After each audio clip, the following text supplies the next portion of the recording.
A few weeks after coming up with the tabloid-sized comic book, Wildenberg came up with the idea of doing a comic book.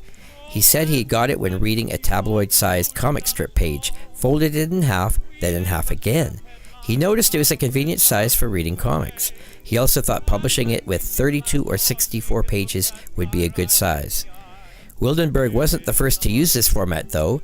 From the 1880s to the 1910s, the size was popular for reprinted comic pages.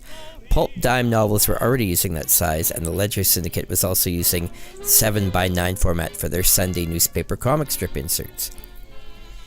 Convinced his idea would be popular, Wildenberg secured the rights from many major syndicates to reprint their various comic strips, among them Associated Bell, Fisher, McNaught, and Public Ledger Syndicate.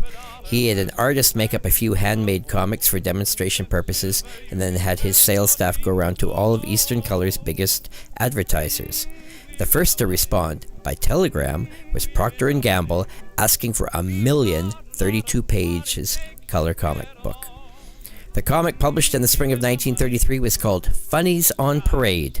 Most remarkable about it was it set a format standard, using the same 8x11 format that comics are still printed in today. All 1 million copies were given away in a few weeks. The comic came with coupons for Procter & Gamble products.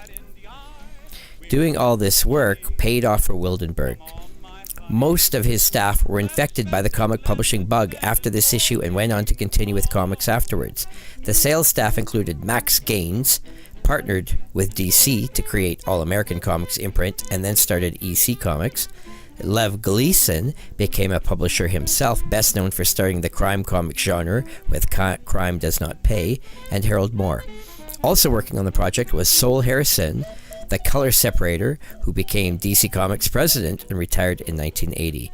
George Dougherty Sr. was the printer, created a live George Dougherty comic company. Morris Margolis was from Charlton Publications and was asked to help them figure out how to print the pages in order. Heritage Auctions is the world's largest collectibles auctioneer, with 40 collectible categories and nearly 1 million online bidder members. Whether you're an experienced collector hunting for that elusive item, or a novice considering the sale of a valuable family heirloom, put the expertise and market strength of Heritage Auctions to work for you.